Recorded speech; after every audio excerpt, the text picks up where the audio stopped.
Om Swastiastu. Tidak ada yang menyangkal bahwa Besakih disebut sebagai pura terbesar di Bali, bahkan di Indonesia.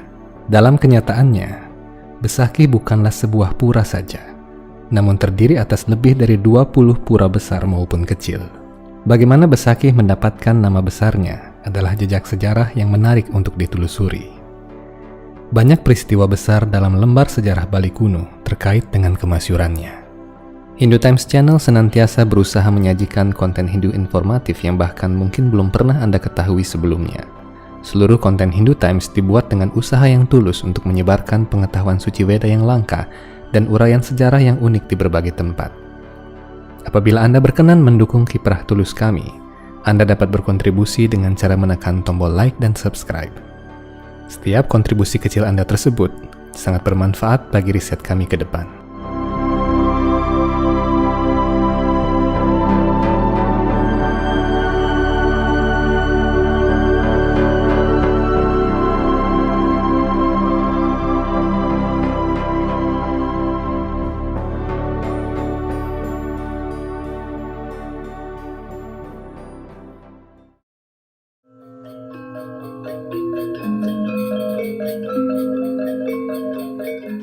Om Swastiastu.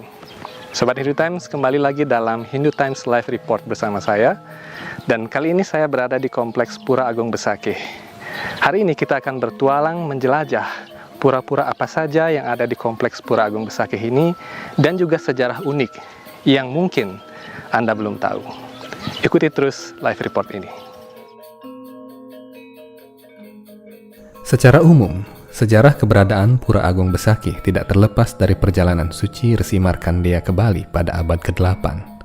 Menurut Markandeya Purana, pada saat kedatangan Resi Markandeya, wilayah Besakih masih berupa hutan. Markandeya Purana sendiri adalah sebuah lontar yang ditulis di abad pertengahan, mengambil judul yang sama dengan kitab suci Weda Markandeya Purana. Oleh karena itu, kemungkinan mereka yang menulis ini mendapatkan informasi turun-temurun dari leluhurnya. Ada pula naskah Buana Tattwa Resi Markandeya yang menyatakan mengenai silsilah Resi Markandeya yang agak rancu. Namun demikian, uraian silsilah ini ada kemiripannya dengan silsilah Resi Markandeya dalam kitab suci Weda. Berdasarkan kemiripan yang ada dalam kedua sumber ini, kemungkinan besar bahwa Resi Markandeya yang terkait dengan sejarah awal Pura Besakih adalah sosok yang sama dengan Resi Markandeya yang disebutkan dalam sejarah Weda. Menurut sejarah Weda sendiri, Resi Markandeya adalah seorang Chiranjiva atau makhluk hidup yang diberikan usia yang sangat panjang oleh Tuhan. Resi Markandeya dinyatakan sebagai orang suci pertama yang menginjakan kaki di Bali, tatkala Bali pada abad ke-8. Kala itu wilayah Gunung Agung dikenal sebagai Toh Langkir. Namun menurut lontar Usana Bali Pulina, yang pertama datang ke Toh Langkir adalah Kesari Warmadewa, seorang raja keturunan dinasti Warma. Tampaknya kedua teks lontar ini mengabarkan berita yang saling tumpang tindih. Namun demikian, antara kedatangan Resi Markandeya dan Kesari Warmadewa sesungguhnya memiliki rentang waktu hampir 150 tahun. Oleh karena itu, ketika Kesari Warmadewa datang ke Bali dalam rangka ekspansi kekuasaan dan religi, telah ada pusat persembahyangan di wilayah Besakih.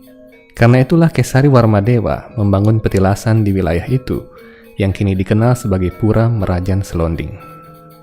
Sobat Hindu Times, saya tengah berada di sebuah pura yang kuno yang bernama Pura Merajan Selonding.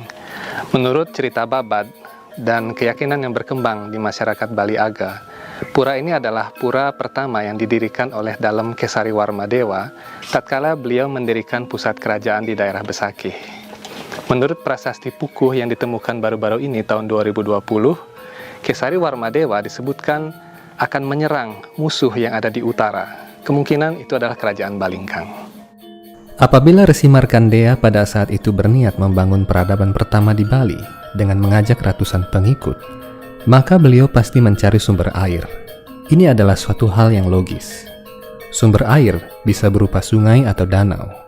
Jadi, jika Resi Markandeya membangun peradaban pertama di Besakih, seharusnya di sana terdapat sungai kuno atau danau, serta topografi yang mendukung untuk dibuatnya suatu peradaban agraris tanah basah atau sawah basah.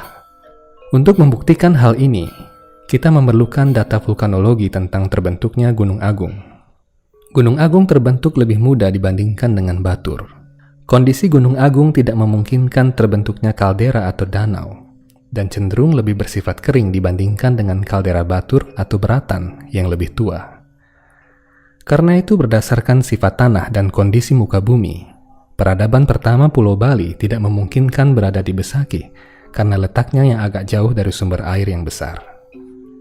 Keberadaan kompleks Pura Besakih sebagai pusat spiritual pada masa lalu dibuktikan juga oleh kisah Manik Angkeran dan Dangyang Sidimantra dalam berbagai kisah Babad. Disebutkan bahwa Dangyang Sidimantra yang kemungkinan hidup pada abad ke-13 hingga ke-14 sering mengunjungi wilayah Besakih untuk menemui Naga Wasuki yang berkuasa di wilayah Patalaloka dan terhubung ke gua-gua kuno di beberapa wilayah di Bali.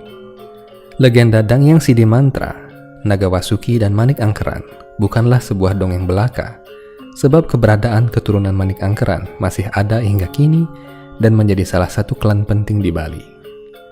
Dari sisi religi, segala keajaiban alam dan hubungan mengesankan antara manusia dan makhluk-makhluk ajaib bukanlah hal yang mengejutkan. Yang jelas, peristiwa bertemunya Dangyang Sidimantra dengan Naga Wasuki adalah salah satu kisah terkenal yang memperkaya sejarah masa lalu Pura Besakih dan beberapa tempat suci penting di sekitarnya.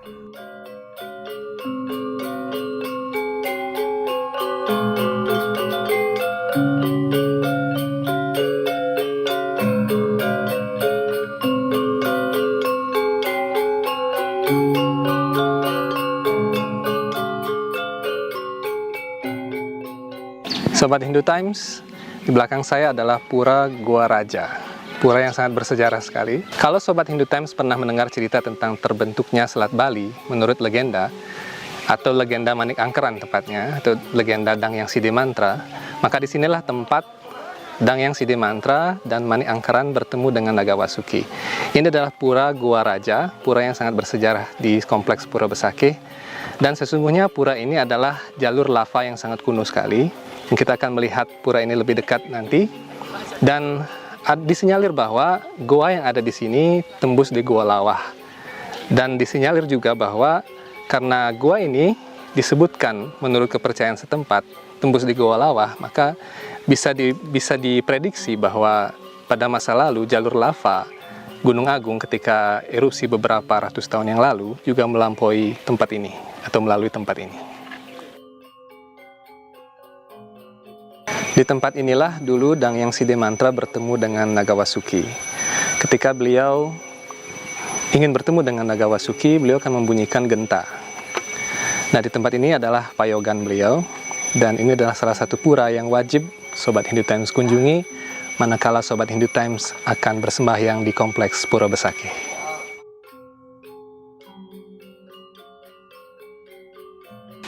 Secara geologi, Pura Gua Raja ini adalah jalur lava kuno. Ini bisa kita buktikan dari jenis-jenis bebatuan yang ada di daerah sekitar gua ini. Seperti ini contohnya Sobat Hindu Times, kita bisa melihat dengan jelas sekali lekuk-lekuk lava. Jadi lava yang telah membeku dan menjadi bebatuan yang kita sebut dengan bebatuan vulkanik. Dan lama-kelamaan bebatuan vulkanik ini akan berubah menjadi bebatuan yang kita kenal dengan nama bebatuan metamorf.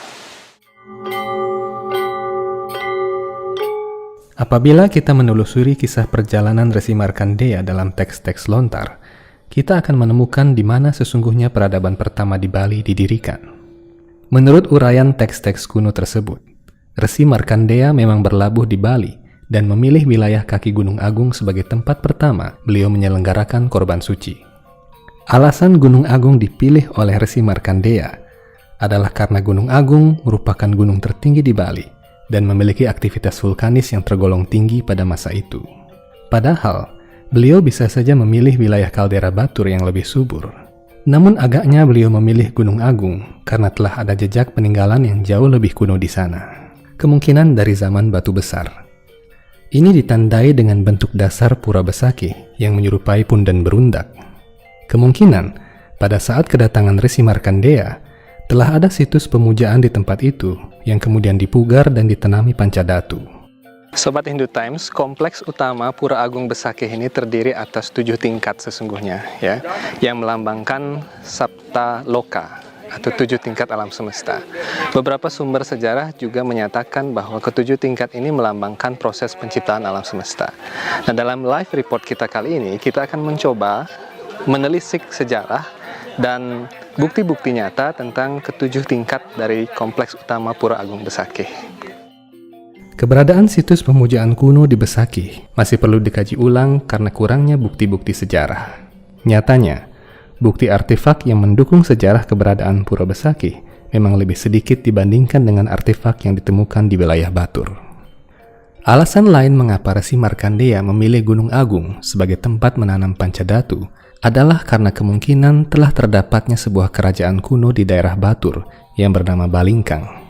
Kerajaan ini, seperti yang disebutkan dalam lontar-lontar kuno, diperintah oleh Maya Danawa yang ateis dan menentang segala aktivitas keagamaan pada saat itu. Ya, Sobat Hindu Times, ketika dalam Kesari Warmadewa datang ke Bali pada tahun 1913 Masehi, kemungkinan Pura Besakih ini telah berdiri sebagai punden berundak atau satu bangunan suci yang lebih tua. Dan ketika beliau datang ke Bali, beliau memugar wilayah ini dan beliau juga mendirikan pusat-pusat spiritual di sini. Saat ini saya akan masuk ke mandala yang pertama atau tingkatan yang pertama dari kompleks utama Pura Agung Besakih. Setelah beliau menanam pancadatu di Besakih, Resi Markandeya melanjutkan perjalanan ke desa Puakan. Uraian dalam Markandeya Purana ini menjadi dasar yang kiranya bisa dijadikan acuan bahwa daerah Besakih kala itu kurang cocok untuk lahan pertanian tanah basah atau sawah. Beberapa dasawarsa setelah kedatangan Resi Markandeya, Raja Kesari Warmadewa datang ke Bali dalam rangka ekspansi wilayah kerajaan. Temuan prasasti berangkat tahun 835 Saka atau 913 Masehi di desa Pukuh, Kecamatan Susut, Kabupaten Bangli baru-baru ini memperkuat dugaan bahwa Kesari Warmadewa mengadakan ekspansi ke Bali untuk mengalahkan musuh. Kemungkinan musuh ini adalah Raja Balingkang yang disebut sebagai Maya Danawa dalam teks-teks Bali kuno. Oleh karena itu dapat kita simpulkan sementara bahwa kedatangan Kesari Warmadewa bertujuan mengalahkan Maya Danawa yang adalah Raja Bali yang berkuasa terlebih dahulu di daerah Balingkang. Dengan demikian, pada masa itu telah ada 2 kerajaan kuno di Bali, yakni Kerajaan Balingkang di wilayah Kaldera Batur dan kerajaan yang dibangun oleh Kesari Warmadewa di wilayah Besakih. Tatkala Balingkang berhasil dikalahkan, Kesari Warmadewa memindahkan ibu kota kerajaan yang dipimpinnya ke wilayah yang lebih subur, kemungkinan wilayah Batur, Tampak Siring, atau Bedahulu. Menurut prasasti Belanjong, wilayah kekuasaan Kesari Warmadewa sesungguhnya membentang sampai ke Gurun dan Swal. Kemungkinan wilayah-wilayah ini adalah wilayah Lombok dan Sumbawa. Ini memperkuat hipotesis bahwa kerajaan Bali kala itu mengalami ekspansi yang begitu luas. Karena minimnya bukti sejarah yang berhasil ditemukan hingga kini, kita sering menganggap bahwa kerajaan Bali hanya mencakup wilayah Pulau Bali saja.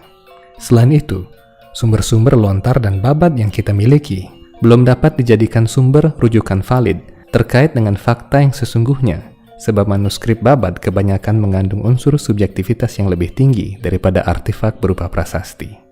Apabila Kesari Warmadewa datang pada tahun 913 Masehi, maka kedatangan Resi Markandeya ke Besakih adalah jauh lebih awal, sekitar seabad sebelumnya.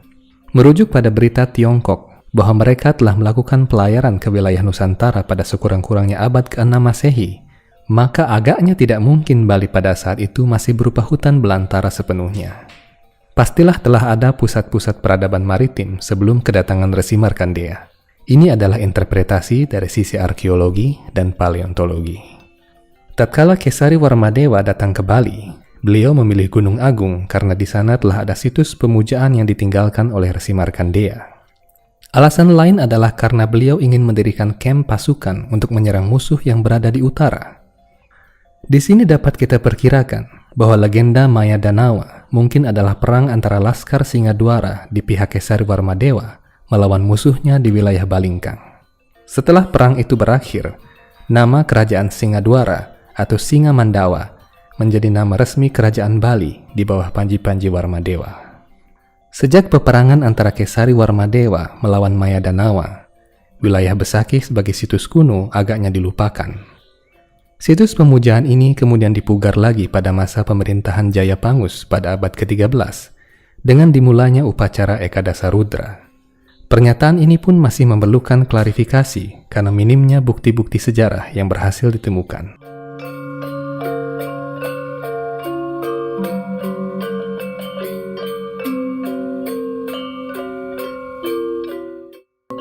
Di kompleks Pura Agung Besakih ini ada juga jenis-jenis pura yang lainnya, yaitu Pura Dadya dan Pura Kawitan.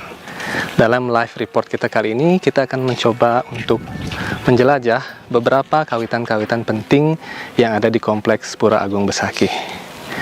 Perlu Sobat Hindu Times ketahui bahwa tidak semua leluhur orang Bali berada atau distanakan di Besakih. Ada beberapa kompleks spiritual juga yang lebih tua daripada Besakih yang ada di Penulisan dan juga Tamblingan. Dan beberapa kalangan sejarawan menyebut bahwa kompleks yang ada di Besakih ini disebut sebagai Panteon Besakih, kemudian yang berada di Penulisan disebut sebagai Panteon Penulisan, dan yang di Tamblingan juga disebut sebagai Panteon Tamblingan. Dalam live report kita selanjutnya, kita akan mencoba untuk membedah ini lebih dalam.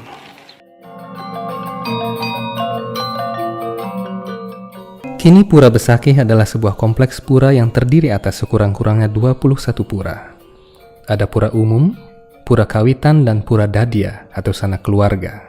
Pura Agung Besakih adalah representasi dari Padma Buwana menurut konsep religi Bali abad pertengahan. Pura Besakih pada saat yang sama juga adalah representasi dari Catur Lokapala dan konsep Trimurti.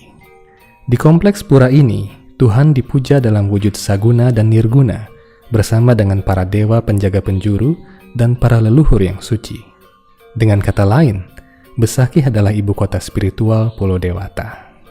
Ada beberapa pura umum atau pura kahyangan jagat di kompleks Pura Agung Besakih. Pura-pura yang mewakili Catur Lokapala atau 4 penjaga alam semesta adalah Pura Gelap di sisi timur, Pura Hulun Kulkul di sisi barat, Pura Kiduling Kretek di sisi selatan, dan Pura Batu Madeg di sisi utara. Ada pula 3 pura yang mewakili konsep Trimurti atau kahyangan 3 bagi Pulau Bali, yakni Pura Panataran Agung sebagai desa jagat, Pura Dalam Puri sebagai dalam jagat, dan Pura Basukihan sebagai puseh jagat. Tidak semua leluhur orang Hindu di Bali distanakan di kompleks Pura Agung Besakih. Beberapa golongan masyarakat Bali Mula atau Bali Aga memiliki kawitan di Panulisan dan Tamblingan, sebab mereka telah terlebih dahulu ada di pulau ini sebelum ekspansi Majapahit. Pura Kawitan atau Pedarman yang ada di Besakih adalah para leluhur yang hidup pada abad pertengahan saat Bali berada di bawah kekuasaan Majapahit dan setelahnya. Akan tetapi beberapa kawitan seperti kawitan Catur Lawa yang terdiri atas para Pasak, Pande, Dukuh, dan Penyarikan adalah turunan dari orang-orang Bali Aga yang diangkat menjadi pejabat negara pada saat peralihan kekuasaan di tahun 1343 hingga 1360.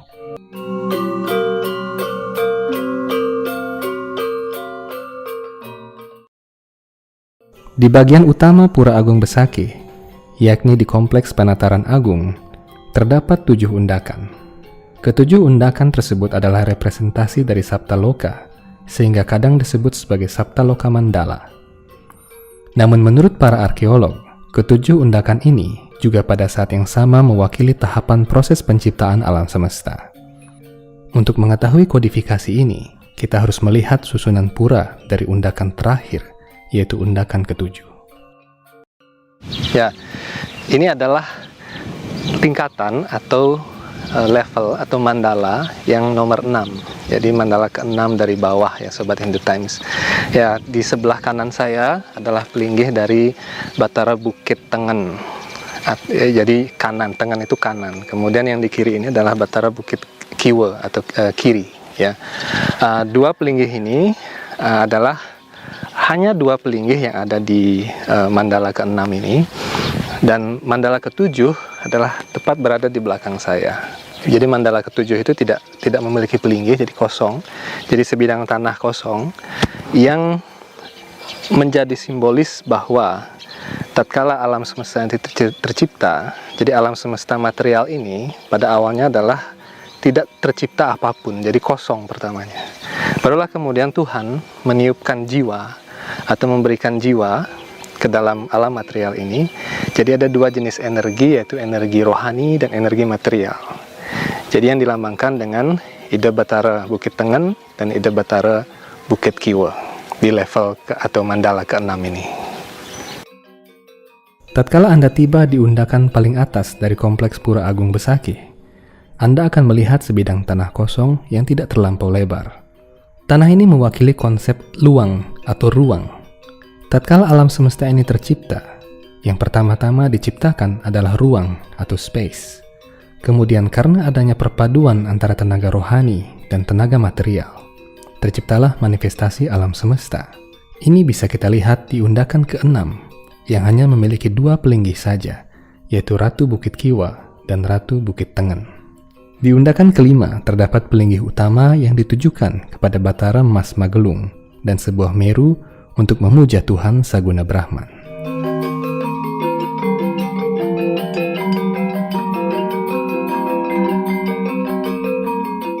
Saat ini saya sedang berada di mandala keempat dari kompleks Pura Agung Besakih. Kalau kita lihat di sini Sobat Hindu Times, ada banyak pelinggih yang usianya secara arkeologis lebih tua dari pelinggih-pelinggih yang di mandala sebelumnya. Dan yang unik lagi dari mandala ini adalah di mandala ini dipuja manifestasi Tuhan dalam wujud para dewa dan dewi yang bertugas dalam bidang kesenian, perdagangan, dan juga keuangan. Ini membuktikan bahwa masyarakat Bali di zaman dahulu telah mengenal sistem perdagangan lintas pulau. Dan juga ada beberapa bangsa lain yang juga datang ke Bali pada saat itu, dan terutama juga bangsa Tionghoa, seperti yang bisa kita lihat di belakang saya. Di undakan keempat, Anda akan menemukan beberapa arca kuno yang hingga kini masih menjadi bahan kajian para arkeolog. Kemungkinan telah ada sejak masa-masa sebelum dibangunnya kompleks Pura Panataran Agung yang berada di bawahnya. Beberapa bangunan suci di undakan ini ditujukan kepada para dewata penguasa kekayaan dan aktivitas perdagangan. Ini memberikan petunjuk bahwa di Bali masa kuno telah terjadi kontak perdagangan dengan bangsa-bangsa lain, terutama Tiongkok, India, dan Asia Tenggara. Di undakan ketiga, Anda bisa menemukan bangunan suci untuk Batara Mas Pait. Ini mengindikasikan bahwa undakan ini menjadi bagian penting pada masa transisi antara dinasti Warmadewa dan kerajaan Majapahit, yakni di seputaran tahun 1350. Undakan kedua adalah undakan yang paling sering dikunjungi oleh umat Hindu. Di undakan ini terdapat Padma III yang terkenal. Undakan ini lebih dikenal dengan nama Pura Panataran Agung. Undakan Panataran Agung ini kemungkinan telah ada pada masa Warmadewa, namun dipugar pada masa Jayapangus dan Waturenggong. Salah satu yang menarik di undakan kedua ini adalah adanya bangunan Padma untuk dewata pengendali cuaca. Dilihat dari strukturnya, undakan pertama kompleks Pura Agung Besakih dibangun belakangan daripada undakan kedua.